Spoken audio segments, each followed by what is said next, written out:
Saudações! Bem-vindos a mais um episódio do podcast Mentalcast.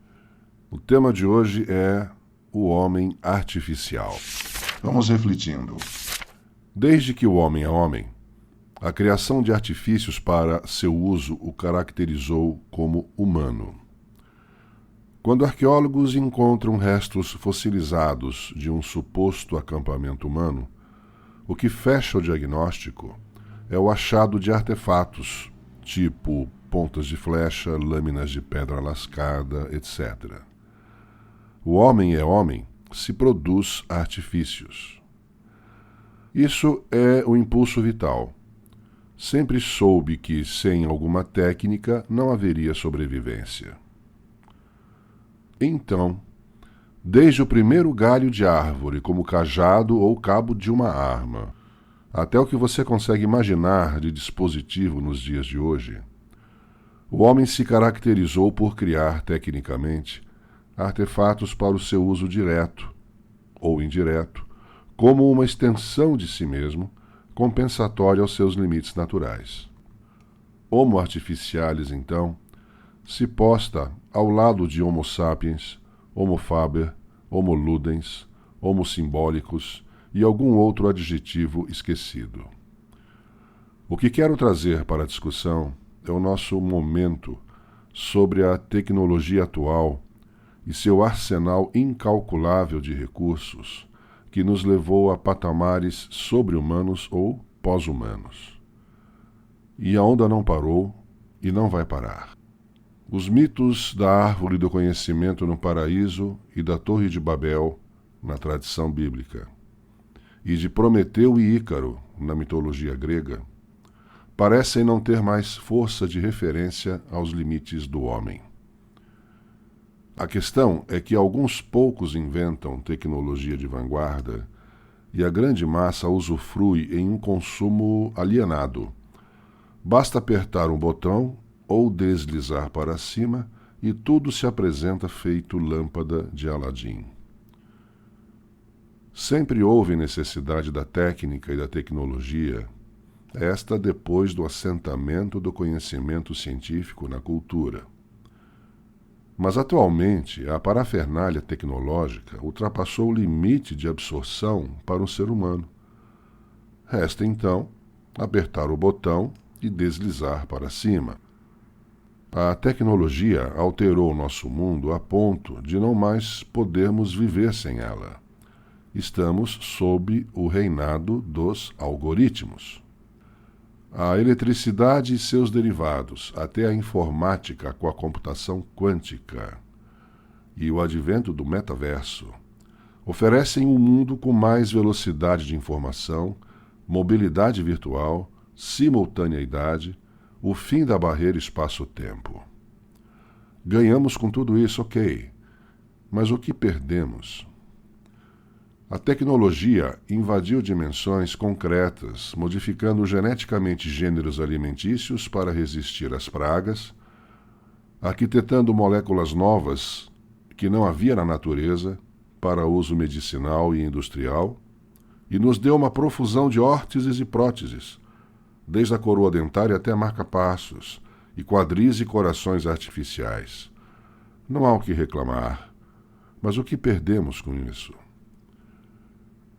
Faço a reflexão que dois aspectos fundamentais da estrutura do ser humano estão sob a mira dessa avalanche do progresso tecnológico.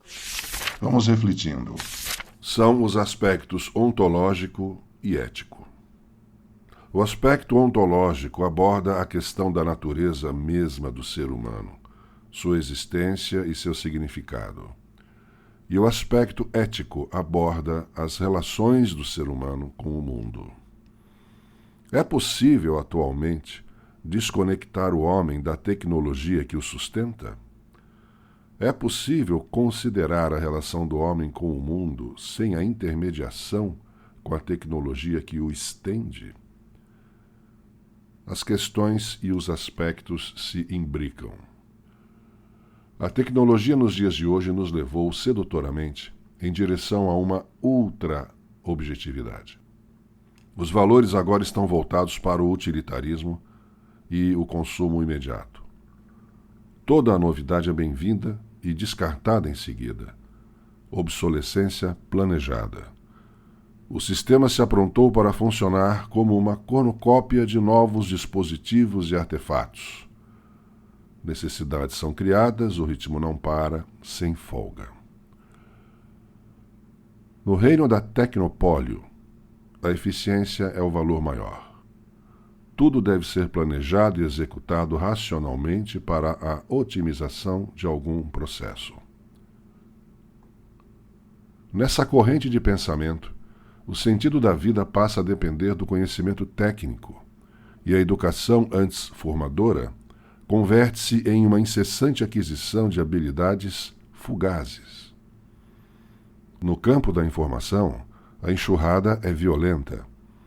Ninguém consegue absorver todo o material gerado diariamente. Só os computadores. As máquinas estão nos mostrando as potencialidades das máquinas. O homem não acompanha. A prática contínua e a crítica, distraída até, da ultra-objetividade, sem os cuidados com seu lado oposto e vital, que é a subjetividade, leva o ser humano a perder paulatinamente seu caráter de sujeito de si mesmo e o leva para o lado de se tornar objeto do outro. É o sapo que não pulou a tempo. A aceitação passiva e indiferente do status ontológico do homem como objeto não estranha a busca atual de tornar o fenômeno humano um algoritmo complexo, um objeto previsível e programável, um artifício da tecnologia que ele próprio criou, mas o envolveu e o asfixiou. A criatura devorando o Criador.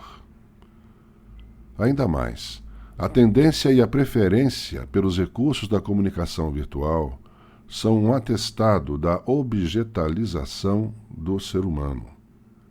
Estamos desperdiçando subjetividade.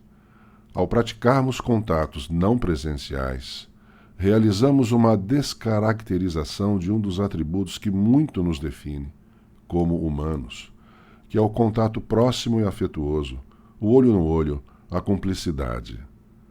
Sociabilidade virtual desnutre a alma e aumenta cada vez mais a massa daqueles que se julgam saciados por essa dieta rala. Virtual deriva de virtus, que significa potencialidade, em oposição a atual. É a atualização das potencialidades que nos caracteriza como pessoas singulares. A potencialidade existe para ser atualizada, para a passagem da potência ao ato que é o realizar. A potencialidade deve ser sempre passageira, sempre atualizada a cada fase do processo de ser. O ser sempre quer mais, intui seu estofo de possibilidades e vislumbra um desenvolver. Tornar-se a promessa embutida na potencialidade é a vertente natural do desenvolvimento existencial. Praticar virtualidade é como praticar permanecer no nível anterior ao meu pleno desenvolvimento. O preço da comodidade, pela ausência intencionada da presença do outro, é persistir aquém do que posso ser, é optar por um subdesenvolvimento anímico, um desperdício, como disse, da subjetividade. Se a singularidade não é atualizada, deriva para a indiferenciação, para um coletivo acrítico, para a anomia, enfim. Presença virtual é um truque de linguagem, um engana que eu gosto. A facilidade com que nos deixamos levar, encantados pela flauta mágica do conforto imediato, atesta como já não prezamos nossas propriedades de humanos. A virtualidade nas relações permite a frieza calculista, impune, alimenta um estilo defendido, distancia, não aproxima. Serve como uma luva para a cultura narcísica atual. A proclamação da autossuficiência que é a antítese da peculiaridade humana, que é a interdependência, é o fecho dourado da admissão tácita que nos tornamos objetos naturalmente. A ética, que é a arte da condução da intersubjetividade, corre o risco de ser uma lembrança desnecessária. Não há ética entre objetos. O pós-humano é o não-humano? Uma proposta de reflexão que une os aspectos aqui abordados é a alegoria dos 3 vetores. Na vida, há 3 vetores, entre tantos outros vetores para tudo que é coisa, que nos dirigem enquanto atenção aos valores básicos que nos caracterizam ontológica e eticamente, que são o vetor preservação, o vetor conservação e o vetor inovação. Há de se saber lidar com essas 3 forças: preservar o que deve ser preservado, conservar o que deve ser conservado de um modo responsável e sustentável, e inovar, quando necessário, com uma cautela ética supervigilante, para seguir a máxima atual de um filósofo chamado Hans Jonas, que de certa forma substituiu a máxima de Kant. Age de modo a que os efeitos da tua ação sejam compatíveis com a permanência de uma autêntica vida humana sobre a Terra. Pense nisso.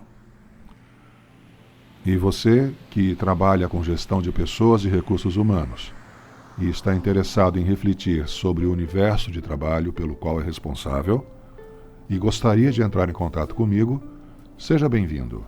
Envie sua mensagem pelo e-mail contato@mentalcast.com.br.